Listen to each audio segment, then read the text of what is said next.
Esta cobertura es patrocinada por Aorus. Oh, yeah, Steve. Hello. My name's Alex. Well, even though it says Hector here, but it's Alex from Peru. Actually, if you remember in July, remember the comments on the boost issues, and they wanted to retest it. Yeah, Matt just reminded me. I'm the guy that actually caused that. I'm sorry for not making you sleep at all. On July actually. Acaba de decirle que bueno, le estaba saludando a Steve Burke de Gamers Nexus, más conocido como PC Jesus, pero justo estábamos. I understood that. Yeah, he understood that. There's no relation, but la persona responsable de no hacerlo dormir en julio por los comentarios y querían que retesteen todo, like retest everything because there's some issues with Horizon, you gotta retest. La persona que generó que las personas pongan esos comentarios, bueno, fui yo, y estoy diciendo, le estaba diciendo a Steve que no, bueno, la persona que no te dejó dormir, sí, lastimosamente fui yo. Bueno, so how do you find this CES? This is my first time at CES. Partially it's being sponsored by Horus because we as a media in Peru, we have it like specialized media, we have a rough time. But actually, part of our trip is funded by Horus and part from my community. Actually, they were very generous. Crowdfunding. But yeah, what's your opinion of your CES? Actually, you probably come through more booths. First timer. Yeah, so I've been coming to CES for probably, I don't know, maybe since 2013 or so. 2013? Yeah, and since maybe 6th or 7th time. And I would say it's a little slower than normally, but there's still some interesting stuff. It's just, it seems like the case manufacturers really kind of carried the show. There's a lot of interesting cases, but the silicon manufacturers like CPU and Intel, AMD, NVIDIA, they didn't have a whole lot. AMD had some announcements, but no like new chips. Okay, le acaba de preguntar, le pregunté qué piensa de su primer CES, no su primer CES, de este CES, y me dijo que bueno, él está viniendo a CES desde el año 2013, pero esta edición le ha parecido un poquito más débil, pero aún así hay digamos, cosas interesantes, especialmente en la parte de lo que son cases. Ha visto, digamos, un esfuerzo de los fabricantes. En el caso de digamos, los chips CPUs como Intel, AMD, Nvidia, no había mucho que mostrar este año, lastimosamente. Algunos, lo que nos anunció AMD, bueno, como que ya se estaba pronosticado. Entonces, si hay alguna pregunta, algo del stream, me avisas inmediatamente. Igual, chicos, me compartan, por favor. Y si tienen alguna pregunta, Steve, denle cualquier duda. So actually, one of my curiosities is like, how did you start it? How did you start it in the media? I started the website, gamersnexus.net, in roughly 2007 and launched it in 2008, I think. So we didn't really do anything with YouTube in a serious way until probably about 2012 is when I started trying for YouTube. So it was all website, and we actually, it was mostly me at that point. One of my friends, Martin, did a lot of game reviews. So we wrote game reviews and focused on gaming just in general, and didn't move into hardware until about 2012 or so. But how I started was actually, I don't think I've actually told this story, but the short version of it is I used to run a gaming clan, like a gaming group, and our website was hacked at one point. It was just a common exploit. Which game? We mostly played Age of Empires, but we also played Counter-Strike Source. And so the site got hacked for the clan, like the forum, and I didn't really know how to fix it, how to restore it. So I just gave up on it, and I said, you know what, I'm just going to start a new thing. And I made gamersnexus.net. So I actually So that was before gamersnexus.net. That's right. Yeah, that was a couple years before, maybe. So whoever hacked the site, I really appreciate it. Thank you. Thank you for screwing me over because it gave us this. So. Yeah, okay. I'm going to translate everything. Acá de preguntarle cómo comenzó en la industria, ¿verdad? Más o menos la historia va algo así. sí, bueno, primero fueron prensa escrita, como, bueno, con nosotros que prensa escrita, pero antes de todo eso ellos tenían, you had a gaming forum. That's right. En 2007 tenían un foro de gaming, ¿ok? Jugaba Age of Empires, CS Wars, y bueno, entre comillas, lastimosamente, hackearon su portal foro, pero gracias a eso nació Gamers Nexus en 2007-2008, y ahorita, bueno, Steve acaba de agradecer a la persona que haya hackeado eso, le agradece porque, bueno, ahorita estamos acá, así que, y de ahí hizo una transición en el 2012 aproximadamente, porque era él y un amigo más haciendo reviews de juegos, games, y en el 2006 ya hizo la transición a YouTube. All right, man. Do you have any curiosity about our country, actually? Yeah. So what is the PC building landscape like where you are? I know the prices are higher in a lot of other countries outside of the U.S. And I know that in some places, like in say Taiwan or China or Japan, different types of components have more popularity there than here. So for example, I know in Japan, the 5 1/4 bays, like CD drive bays, are still more popular for cases. Oh, so, okay. Yeah, so is there anything like that where you are? Is there anything unique from a PC hardware perspective? Okay.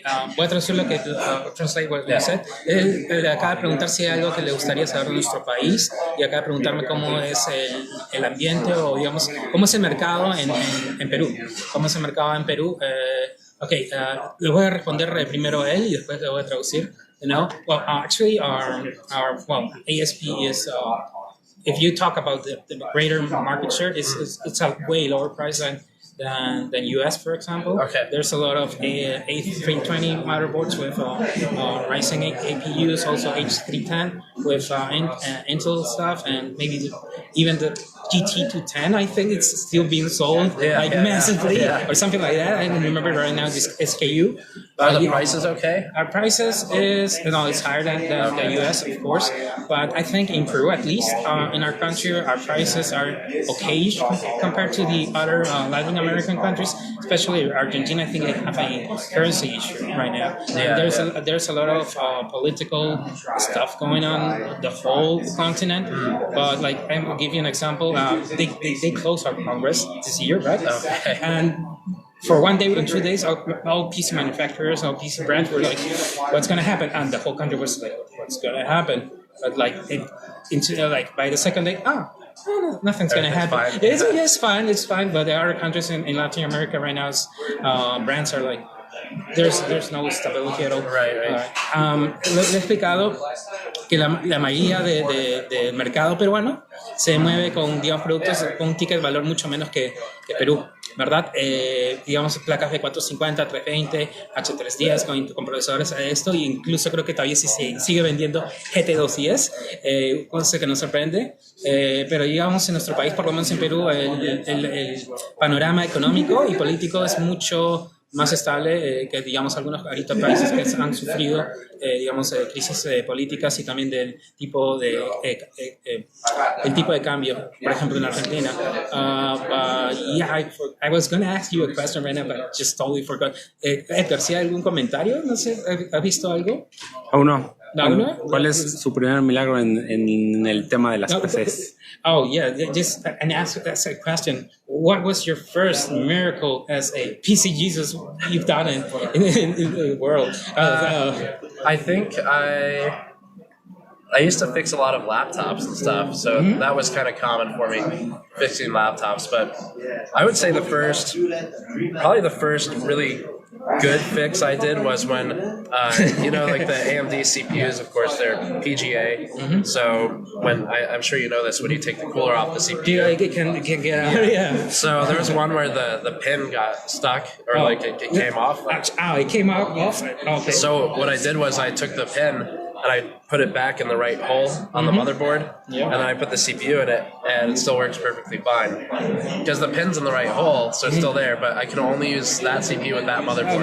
Okay, I get it. So you basically stuck there. Oh, it's working. Okay, su primer milagro como PC Jesus. Ya, en serio, hagan cualquier pregunta. No sé cuánto tiempo más tengamos con él, pero antes hacía bastante reparación en laptops, pero nos contó una historia de que él, por ejemplo, si ustedes saben, con los procesadores AMD, vienen con su disipador y a veces sale todo completamente hacia afuera, ¿verdad? Hacia afuera, y en una parte que está desinstalando, uno de los pines se desprendió del procesador. Así que lo que hizo, el milagro que hizo, the miracle you did was pretty much fue lo que puso el procesador encima y mágicamente funcionaba, pero no puede hacer no sé si me entiendes, simplemente el pin está dentro de la placa y si lo ponía ahí funcionaba, y bueno, solamente ese procesador funciona con esa placa madre, específicamente con el cooler y todo. Así es, eso es Jesus' first miracle, I would say. Yeah, that's one of the better ones. Better ones, yeah. Yeah, well, actually, a lot of people follow you. They respect you. I respect you myself because you're one of the media that actually talk and speak their minds, right? So yeah, the people that actually can understand English in Peru, like stores and stuff, who they have English knowledge, they follow you a lot and respect you a lot. I think if you, and I as I've learned, I think if you take that approach to media and you just like focus on saying what you really think about the products, as long as you make sure you're right, that's the important part.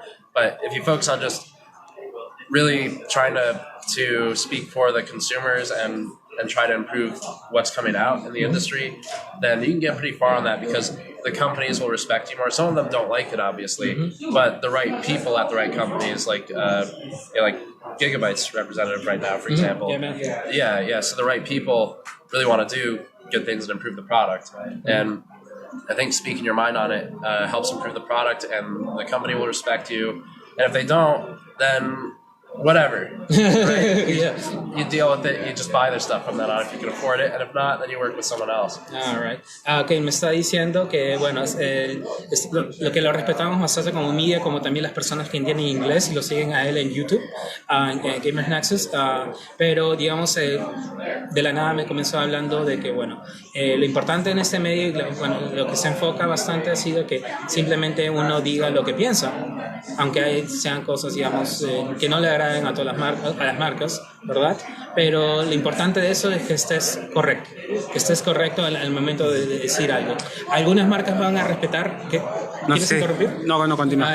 Algunas marcas quieren algunas marcas van a respetar eso porque lo importante es el público final. El público final es lo más importante, y bueno, algunas marcas van a escuchar, te respetarán por eso, y bueno, pero no todos son así. Algunas marcas van a decir que no. Por ejemplo, Matthew de Aorus probablemente haya tenido bastante feedback from you, ha tenido bastante retroalimentación de Steve. Y bueno, hay personas que dentro de empresas le importa ese tipo de críticas para mejorar productos, y a las empresas que bueno, que no les importa, es como que dijo, bueno, ni modo. ni modo. Aquí Alexander Aliso pregunta cómo ve el panorama en cuanto al rendimiento de las GPU Ampere, que si cree que puedan dar un salto en cuanto al ray tracing. Okay. No, actually, it's kind of probably your answer is going to be speculation, because they're asking if what's your expectations on Ampere, but but and what do you think it's going to be like in ray tracing? What advancements will we have? So the one thing I will say is you probably saw the rumors about people saying NVIDIA Ampere will be 50% more for 50% less power or something like that. I think if that's true at all, it's probably specifically to RT cores, I bet. Okay. Like, I don't think that's for rasterization performance, because that would be insane. That would mean at 100% power, you'd be like double the performance. Yeah. So I don't really see that being true. Okay. But yeah, that's my guess, is that that number, I bet, is more likely to relate to RT cores. RT cores. Ok, eso es lo que me acaba de decir. No sé si ustedes hayan leído la noticia de que Ampere va a ser 50% más de ¿cómo se dice esto? De poder 50% más, no, 50% más de performance, digo, con 50% menos de poder. Él no necesariamente piensa que eso es verdad a lo que es rasterización. Rasterización es, digamos, dibujar cosas sin ray tracing, ¿ok? Si eso es real, eso tal vez sea enfocado en el performance de ray tracing, porque sería una locura, digamos, si lo pones al 100% de poder tener ese performance. Así que no espera. Es una adivinanza que sí, ray tracing, eso probablemente esté relacionado a ray tracing. So, yeah. Okay. I don't know how you do all that. I don't think I would be able to keep all of the answer in my head and then translate it. Yeah, well, with Roman was kind of hard, but my memory isn't that great. Justo me estaba diciendo, no sé cómo haces eso de traducir, porque no creo, mi memoria no sería tanto para traducir todo lo que ha dicho él. So, yeah, man. Nos pregunta Renzo Medina, ¿qué boot le ha gustado más hasta ahora? Tough question.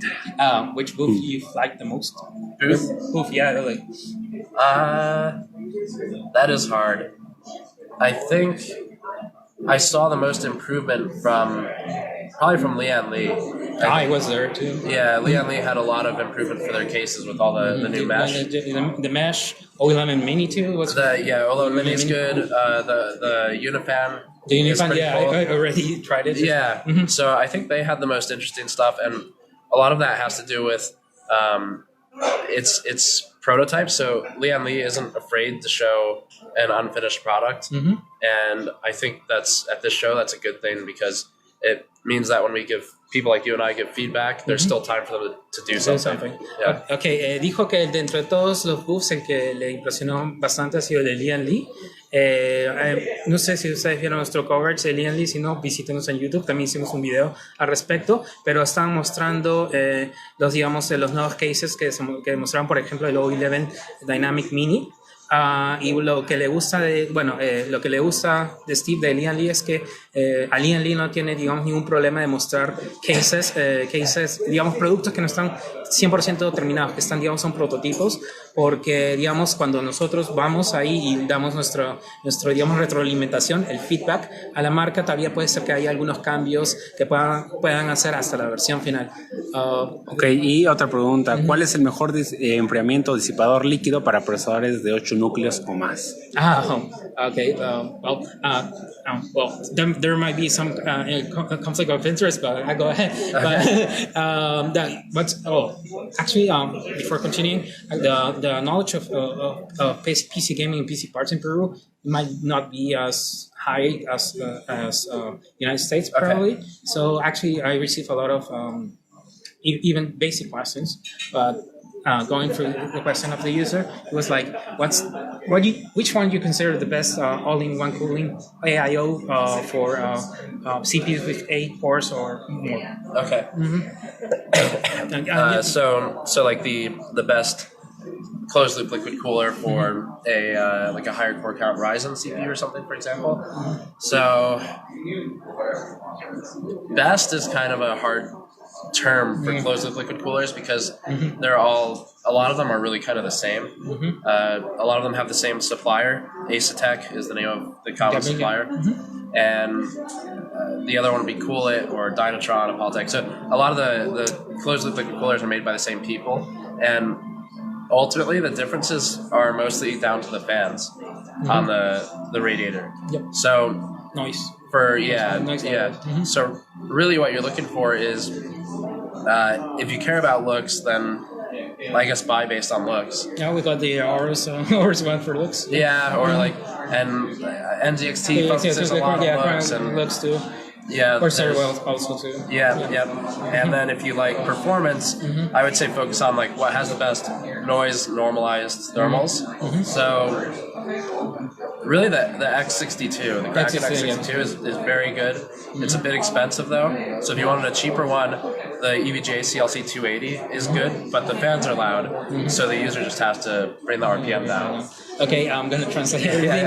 Okay, small version. Digamos que la diferencia entre todos los fabricantes de All-in-One Cooler, bueno, hablando para Ryzen y disculpen, está un poquito mal de la voz, Jesus es un poco está enfermado, pero Jesus got sick. Él está diciendo que la mayoría de los fabricantes, casi todos son EasyTech, ¿verdad? Así que la diferencia más o menos va por este lado, que si te gusta algo por algo que se ve, puede ser, digamos, comprar una Aorus o un NCXT Kraken X62, aunque es un poco caro, pero si uno quiere performance. Otro punto importante es la diferencia entre estos varios fabricantes al final va a ser los ventiladores y el ruido que generan. Pero otra buena opción es el VGA CLS 280, que tiene, digamos, buen performance, pero el problema con eso es que hacen bastante ruido y tal vez tengas que bajar el RPM. ¿Qué procesador utiliza? Oh, wow, this is I don't know. What CPU do you use? That's kind of what CPU do I use? So for my home computer, do you want to try and guess what I'm using? Because I don't think you'll get it. So I would say maybe 4th gen Intel. It's right era. I'm using a FX 8350, I think. Oh yeah, 70.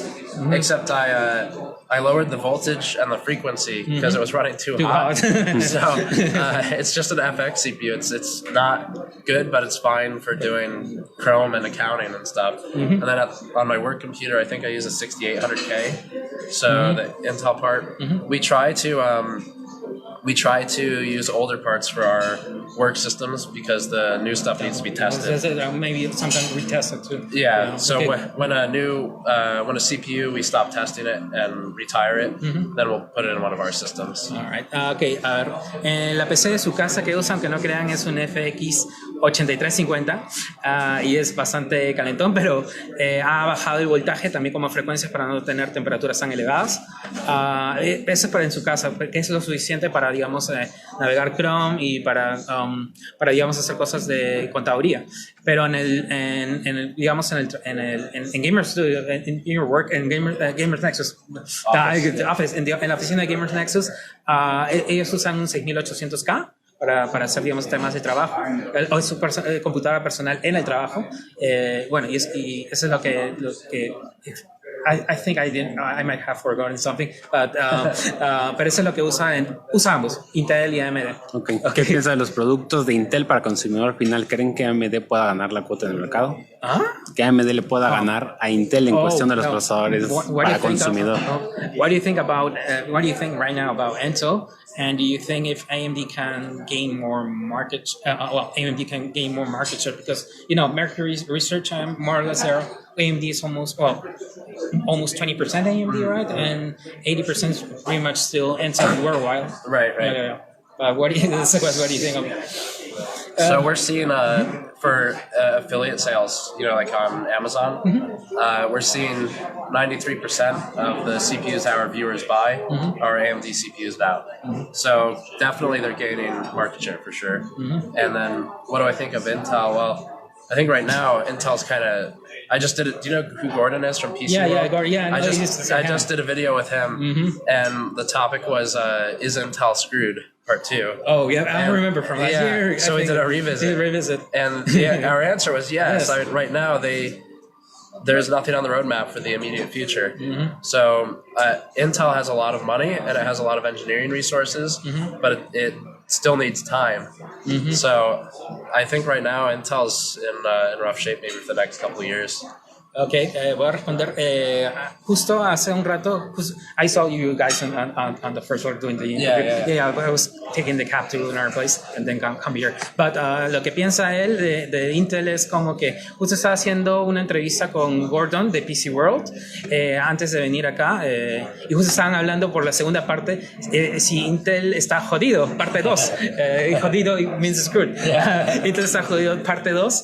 Así que sí, estaban haciendo y bueno, llegaron a la conclusión que sí, que bueno, pero por el otro lado, Intel tiene mucha plata, tiene también el poder de ingeniería, así que en un momento van a llegar, pero les va a tomar bastante tiempo porque no hay nada en el roadmap de Intel. Personally, I think it's true because they just launched mobile parts, which is maybe like one of the last spots they had like an advantage, and now we haven't benchmarked them, but I sort of did. Oh, you really? What do you think? The DG1 GPU. GPU. Yeah, so No, I mean the Ryzen. The Ryzen stuff. Okay. UH series. I think they haven't. Well, Intel's not going to be so.